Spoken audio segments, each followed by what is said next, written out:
Today we're going to be talking about DNA structure and how we copy DNA and then how DNA gets turned into proteins. We learned that there are 4 major chemical compounds found in cells: carbohydrates, which are sugars, and lipids, which are fats and oils. And now we're going to be talking about proteins and nucleic acids and about how they're built and what they're used for. And we need to understand this for a couple of reasons. First, understand what the function of the different parts of the cell are, and then also to be able to understand how we send the information from one generation to the next generation through reproduction, both sexual and asexual reproduction. And so if we don't have this basic understanding, and this is pretty basic understanding of what DNA is and how it works, and it's going to be really hard for us to understand anything else that I have to say for the rest of the year. So we're going to start with this conversation, first of all, about DNA structure. So if you go to your note page and go to the part that says DNA structure, we're going to be writing the notes in that section. And it's not too complicated of a structure. I was going to show you here. So this is DNA. We call this side here, we call this the sugar phosphate backbone. And then these little colored pieces are called the nitrogenous base pairs. And I don't know if you can see, but they're in complements. So like on this side there's gray and there's white, and then here there's pink and there's purple, and there's pink and purple and white and gray and white and gray. And it doesn't matter which side they are on, but they're always complements to each other. So what we're going to do is we're going to model this. We're going to talk about what these different colors represent, and then we'll use these models to help you to understand. The way that you guys are used to seeing DNA is that it's usually twisted like this, and it can and it does twist and spiral this way. And so, every time you talk about somebody being mutated or something, they're always popping up graphics of a DNA molecule that's all twisted like this. But its basic structure is that of a ladder. So let's draw. Okay, so we have the sugar phosphate backbone.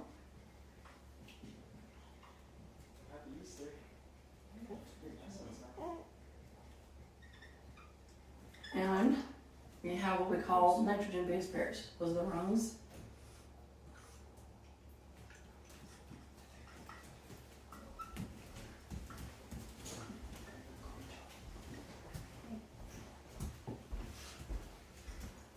Okay, and really there's kind of a link in between these. These would be bonded together with atomic bonds.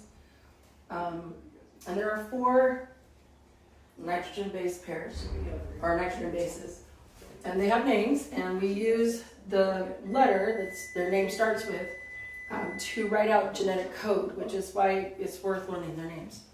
So we have adenine, and we call that A, and thymine, and we call that T, and cytosine, we call that C, and guanine, and we call that G. And what's amazingly simple about DNA is that these letters are always found together in the DNA molecule. They're complementary pairs, sort of like a lock and a key, or like 2 puzzle pieces that fit together, or like Legos fitting together, that they are able to interlock with each other. And it doesn't matter which side they're on, they always go together. So adenine and thymine always go together, and cytosine and guanine always go together. So I'll give you a second to write that down.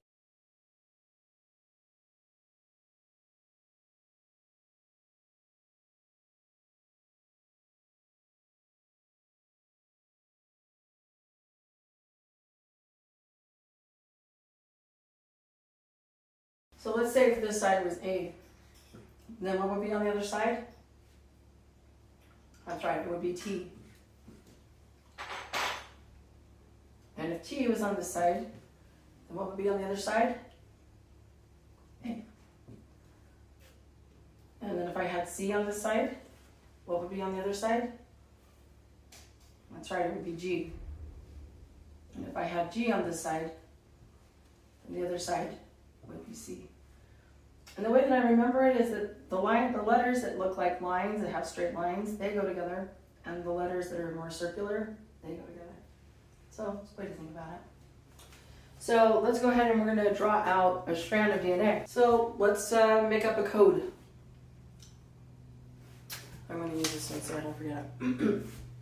All right, A, T, A, T, C, C, G, C, A, T, T, A, G, C, C, C, T, A. Go ahead and write that down. And this would be one side of the molecule because DNA is very long. We have meters of it in every one of our cells. It's a very long molecule, and we have a lot of it. And so this would be one side of the molecule. We could show that kind of like that ladder. There's the sugar phosphate backbone. So what would be on the other side of that molecule? A always goes to T, and T always goes to A. A always goes to T, T always goes to A, C goes to G, C goes to G, G goes to C, C goes to G, A to T, T to A, T to A to T, G to C, C to G, C to G, C to G, T to A, and A to T. And this would be the complementary side. And all of that together would be twisted, and that would be a molecule of DNA. The order of these bases, okay?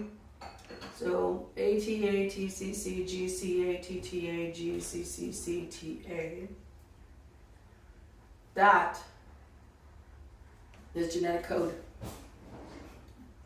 Now it's crazy. It's the order of those bases that make you who you are. It's really hard to fathom and really difficult to believe, but it's true.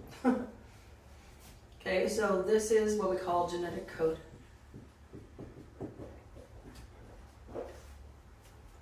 Sometimes it's funny how we hear about things, but we don't always know exactly what they're talking about.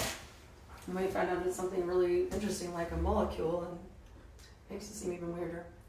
All right, so hopefully you got that written down. That's just the first section on DNA structure. And now we're going to go back to the next section on copying DNA. So let's use our model again, and we're going to talk about how we make copies of genetic code, because genetic code is how we have the information stored to be able to know how to make a cell and all the things that the cell does. Like the cells that are eye cells have to make stuff to make them an eye cell, or cells that are in your heart have to make very specific types of proteins and kinds of molecules to be able to act like a heart cell. And so every cell has specific products that it has to make, and all the information to make those products is coded for in DNA. And so every cell needs an exact copy of the full genetic code in order to function properly. And so this is how DNA gets copied. First of all, there are proteins called enzymes that will come in and they'll actually break the molecule open like this. Okay. And I'm just going to do a little bit part of it right here, but notice that we have a gray and a white here. We could call that adenine and thymine. We call this cytosine and guanine if you like. But what's going to happen then is that we're going to take some of these building blocks over here. So if this side is white, then this side needs to be gray. And if this side is gray, then this side needs to be white. So the cell will bring in parts and they'll start putting them together, just like these connects are put together, so that you end up with an exact copy. So white to gray and white to gray, or adenine to thymine and adenine to thymine, attached with a sugar phosphate that will allow it to continue to build a backbone. So let's bring in the next piece. The next one is purple to pink. So I'll need a purple on this side with a sugar phosphate, And I'll need a pink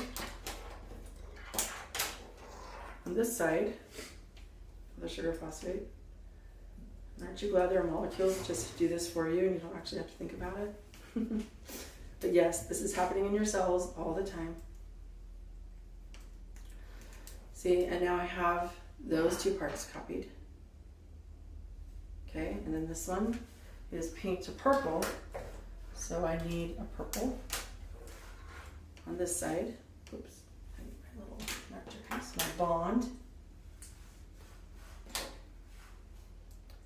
Like that. And then the same thing is going to happen on the other side as well. Now this seems a little crazy, but you know what? It's actually real. It really does kind of work like this. Okay? So what's going to eventually happen? Eventually this is all going to come apart. And I'm going to end up with exact copies of the molecule. There's one. And here's the other. White to gray, purple to pink on both sides. But now one has that darker blue new strand side, and the other side is the old lighter blue with the gray. And now I have two copies of the same molecule. And this is how DNA gets copied. So we're going to model that on our assignment. Let's start off by writing out some genetic code. Let's write a molecule of DNA. So we're going to go ahead and take the one that we started last time.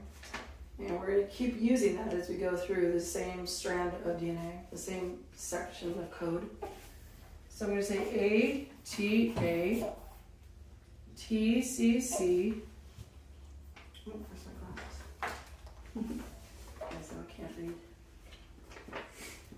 G, C, A, T, T, A, G, C, C, C, T, A.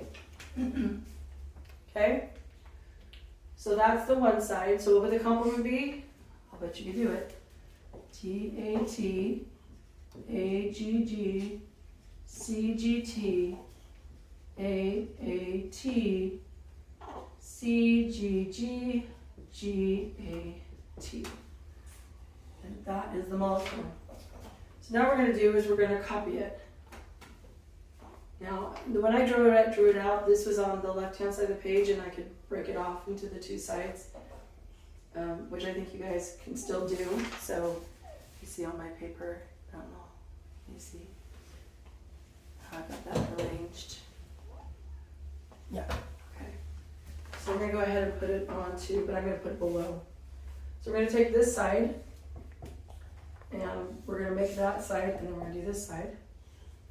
So we're going to say A, T, C, C, G, C, A, T, T, A, G, C, C, C, T, A. Okay, and that's going to be one side, and this gets unzipped. So we get unzipped here. It's like a zipper opening up. Zoop. It really does unzip. And then we're going to go ahead and put this strand down here. T, let's see, I'll try to match them up. T, A, T, A, G, G, C, G, T, A, T, C, G, G, G, A, T. So those are the unzipped sides of the DNA molecule. And now we're going to bring in those new pieces, those building blocks, and we're going to build two new strands. So this side is going to be T, A, T, A, G, G, C, G, T, A, T, C, G, G, G, A, T. And that's one molecule. And then this side will be A, T, C, C, G, C, A, T, T, A, G, C, C, C, T. There's the sugar phosphate backbone. So look at it. Are they the same? A, T, T, A, T, C, C, G, G, same thing here. T to T, A to A, T to T, A to A. Are they the same molecule? I hope that you can see that they are. And so if this was a cell and it needed to copy itself and make another copy of itself, another cell, and that cell needed a full set of genetic code, then the whole genetic code would be copied just like that. And then this one would go to one cell, and this one would go to another cell. I know that's a lot of letters, but this is how it works, and you need to kind of see that. So what do you think might happen if in the copying of DNA, maybe one of the letters got changed? Like let's say that instead of bringing in a T here for some reason, by mistake, it brought in a C, for example. Then what do you think might happen? Now that's where we'll see the impact of what we call a mutation. Any change in the genetic code is called a mutation. And it could be adding a letter, taking away a letter, subtracting one, or switching one. But that's just what a mutation is. When we talk about having a mutation in your genetic code, it means one of the letters got swapped or deleted or replicated on accident. And those mutations might or might not have a big impact on the organism. It might or might not impact the cell. But if it does, it can be really bad. It could be something like cancer, or it can end up having no effect whatsoever. So when we talk about genetic code mutations, this is where oftentimes mutations would occur. Anytime DNA is getting copied or moved around, we have an opportunity for things to be done incorrectly. And if they're not done correctly, then we have a mutation. Does this happen often? No. Because we actually have little proteins that act like proofreaders. And they go around and they actually proofread the genetic code after it gets made. And that hopefully will catch any errors that might have been made through this chemical process that's kind of just occurring on its own through molecular interactions. But weirdly, there is a proofreading mechanism. Okay, we'll pause and I'll let you write that down and then we'll go to the next section.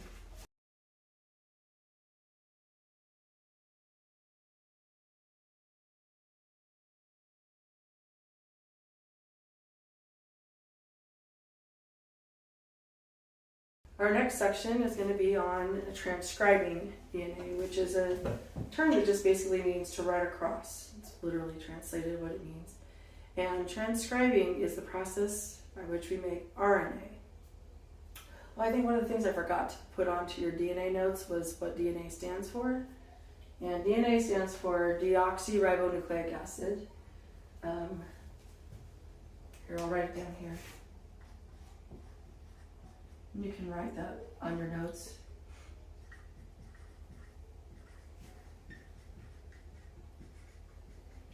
So the D is right here, the N is right here.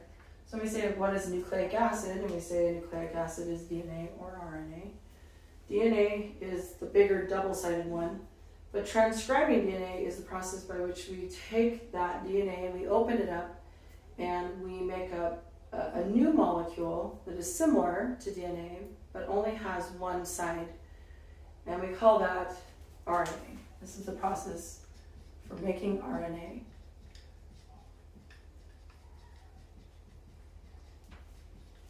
And RNA stands for ribonucleic acid. Slightly different sugar is what it means on the sugar phosphate backbone. There's the R, there's the N, there's the A. Okay, so RNA and DNA. DNA is like the master copy. It has a full set of information, and every cell has a full set of DNA with all of the genetic code that is necessary for life. All 100 trillion cells in your body has a full copy of your genetic code. But the cell doesn't need to use all of that information all the time. It only needs to use the section of genetic code that is required for that cell at that particular moment. And so what happens is that the DNA will, I'm going to take our little molecules here again, and it will kind of bubble open with enzymes. There'll be little molecules that help it to kind of open up this way. And then it will bring in little building blocks, complementary base pairs, but only to one side. So it will only copy one side. There's actually a reading strand, and that's the side that's going to be used to make RNA. So once it opens up, then one side will be copied and it will make this new strand, and that new strand will go off out of those nuclear pores and into the cytoplasm. So let's show how we make RNA. So first of all, you need to understand that one of the base pairs in RNA is different than it is in DNA. So we have adenine and guanine and cytosine that is the same as it is in DNA, but we have a new one called uracil. And uracil takes the place of thymine, and we call it U. And it's one of the main characteristics, besides being single-sided, RNA also has this one different nucleic acid, or nitrogen base pair. All right, so let's draw out our molecule and let's make some RNA. So we're gonna go ahead and take the molecule that we used before. We're gonna go ahead and copy out one side of it. So we'll call this the reading strand, ATA, TCC, GCA, TTA, GCC, CTA. Right, that's the same molecule that we drew before. You know, looks like it. All right, now what we're going to do is we're going to kind of ignore the complement, and we're just going to read that one side to make a strand of RNA.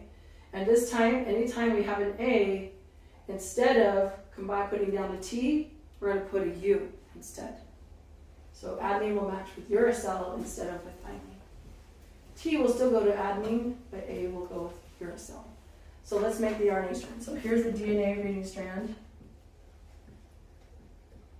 The other side is over here, but we're not going to worry about it.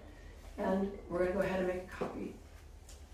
So this will go U, A, U, A, G, G, C, G, U, A, U, C, G, G, G, A, U. And this strand right here, this single-sided molecule, that is RNA. And then once it leaves, and it kind of leaves the space, then the molecule will mend itself back together again. The DNA will just close back up again. And the RNA will leave through the nuclear pores. You guys remember that we drew out our models of our nucleus and we had little holes there. And those molecules, the RNA will leave the nucleus and go out into the cytoplasm, or the fluid of the cell. And it will find its way to a really important structure called the ribosome, which we'll take a look at in just a second.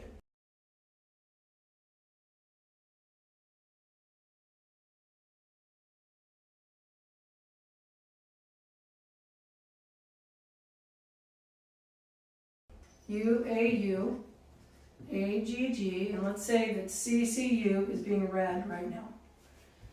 And of course these are all linked together. This is one long chain molecule, but it's getting read 3 at a time. And then CGG and GAU have already been read. Okay? And eventually the lysosomes will come in and they'll break all this down if the RNA isn't needed anymore. But for right now, we're going to keep it as a chain. Oh, I forgot one comma. Sorry, guys. AAU, CGG, GA. Okay. All right. And just like DNA, the way that things get brought in is through complements. So the complement to U will be A, and the complement to A will be U. And we'll have, so this is called RNA. And we get to what they call, and we call it actually mRNA or messenger RNA. We have these little things called tRNA, and tRNA are little sections or little codons that match any combination of codon that might show up. And for each amino acid, there are some codons that match that amino acid. And the amino acid is going to be, we'll represent that as a little circle. So that's an amino acid. And let's say that it matches this one, A, U, A. And let's say there's another little amino acid piece hanging out here. Let's make that one a square. And let's say that it matches this one.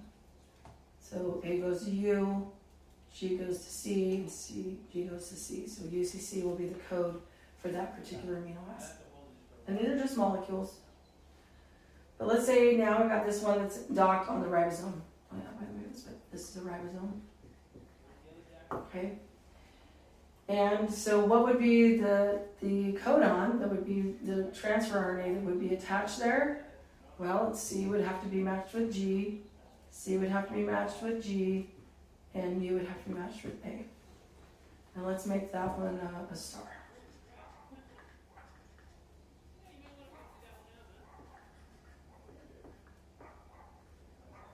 Okay. Now, we've already had 3 of those codons that have been read.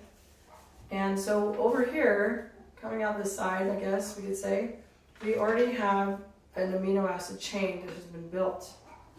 So we're going to go ahead and let's say that this one had this protein attached to it, this amino acid attached to it. So the chain has this shape on it already, and this one had let's say a triangle on it for this one, and then let's say this one had like a little snowman shape.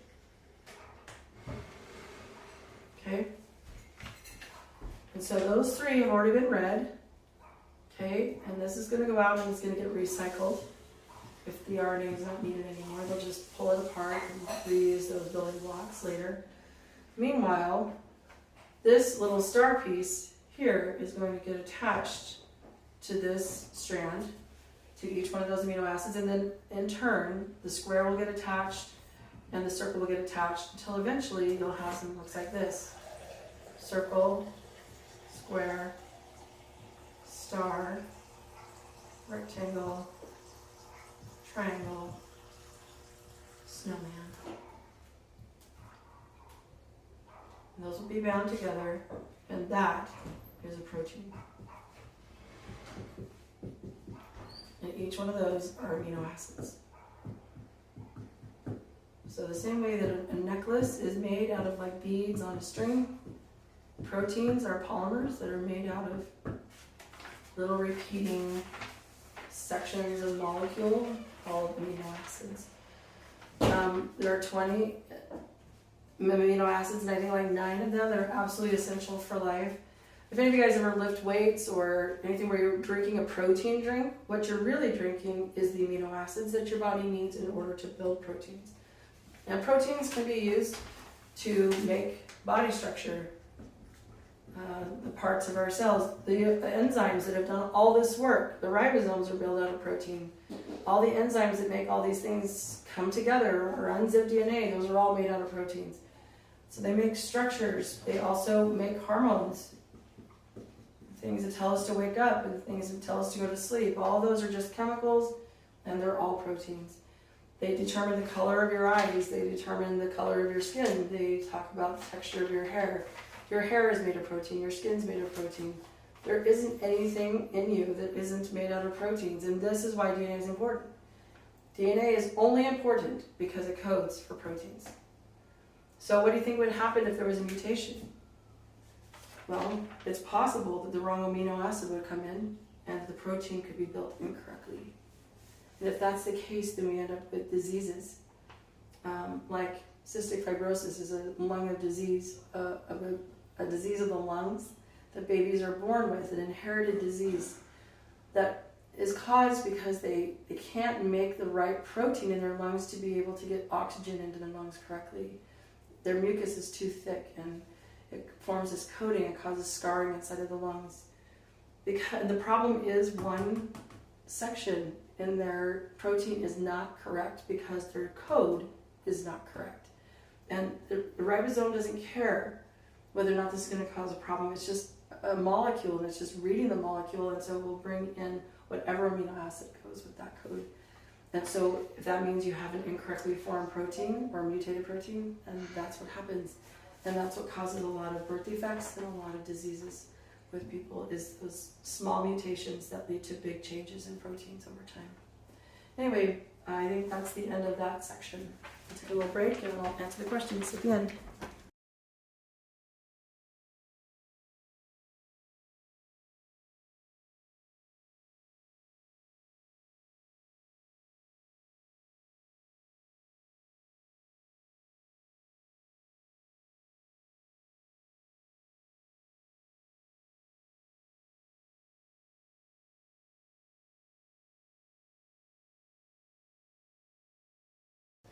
Okay, let's finish up this part of the worksheet and understand that this next section is actually going to be kind of transposed or translated onto your posters of your cells, the cell models that you guys have.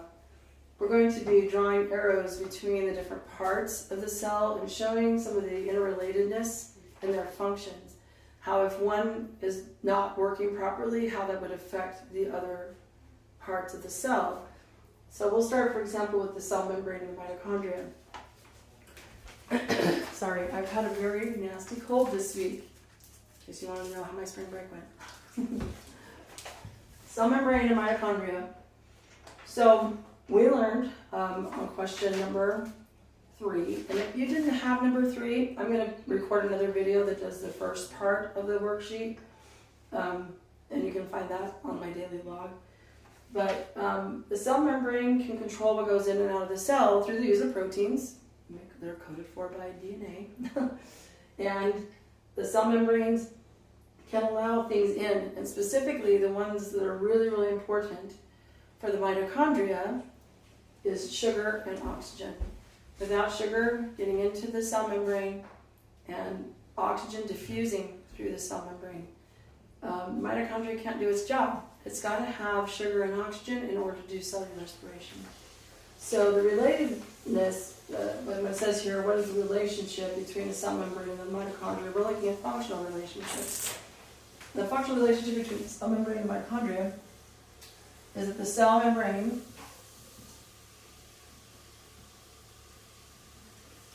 allows sugar and oxygen in to the cell,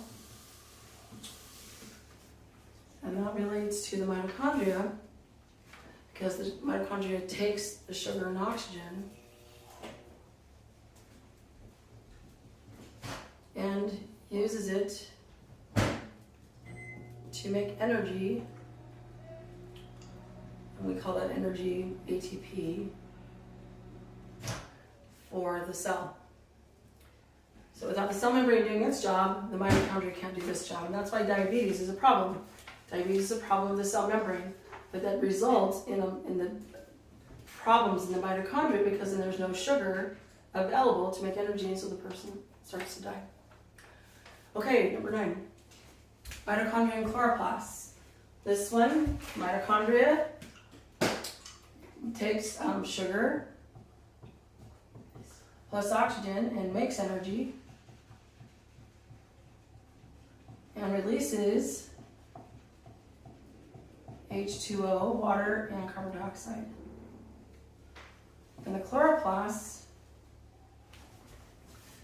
take these guys right here, right? Take CO2 and H2O plus light and make sugar plus oxygen. And then that stuff would go, and let's start the cycle over again. So if we're on our poster, we would say, we go to mitochondria and say this is where sugar and oxygen is used to make energy. Then that water and carbon dioxide comes out and it goes to the chloroplasts. Okay, so the chloroplasts do this, the mitochondria do that. Water vacuoles in the chloroplasts. Water vacuole stores water. We'll use H2O. And then the chloroplast uses water and carbon dioxide to make sugar and oxygen. We call that making food, but we need to be more clear because we're getting older. Nucleus and ribosomes, the relationship between those two organelles. Well, the nucleus holds the DNA, the codes for proteins.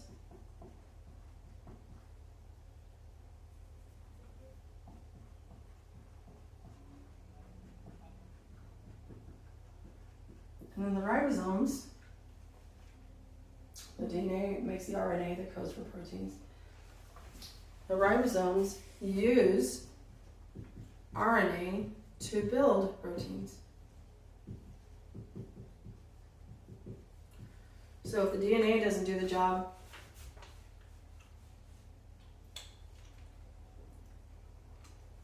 sorry, maybe I should change that. I'm trying to make that connection.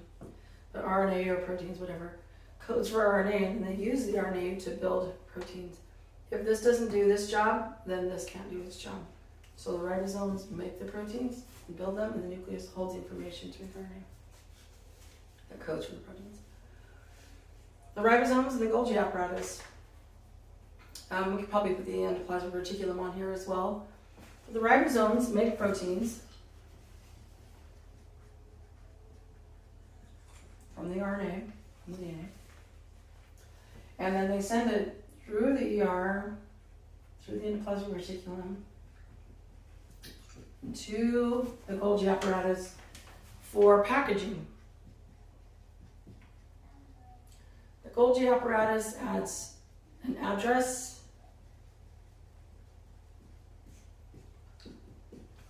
tells the protein where it needs to go, and it also wraps it up inside of a little bit of a package, inside of a membrane, and can get transported or carried either throughout the cell or outside of the cell through the cell membrane and be used throughout the entire body. So for example, let's say it's a cell in the adrenal gland, and the job of the adrenal gland is to make adrenaline. You see a car coming towards you or whatever, or a bear, and you get scared. Suddenly you get this whole wave of biological changes that occurs. You start to breathe faster and your circulation changes and you get that scared feeling, and that's adrenaline having an impact on your whole body. Well, it was only made in one place. The adrenaline was made in one organ, one gland, and it packaged up that stuff and says, I need you to go to the heart, I need you to go to the lungs, I need you to go to every part of the body and tell them we're on high alert. And so adrenaline is a hormone. It actually causes really big changes in the body. So the ribosomes make the protein, the Golgi apparatus package it up and say, go out to the whole body and tell them we're in trouble. There you go. So these will need to be transferred onto your posters. As far as what to do for the rest of the day, in case we haven't filled up the time, you're welcome to practice for your tests and start getting ready to pass those off when I return tomorrow. You could also, if you've already done that, get out your posters and start showing the interrelatedness between those organelles, or you could also work on the pink paper where we're looking at memorizing the functions of each of these organelles, which hopefully will make more sense to you now that we've covered this content. So, miss you guys, and I hope to see you on Tuesday. Hopefully I'll be feeling better and be ready to get back to work. And love you, and I'll see you later. Bye.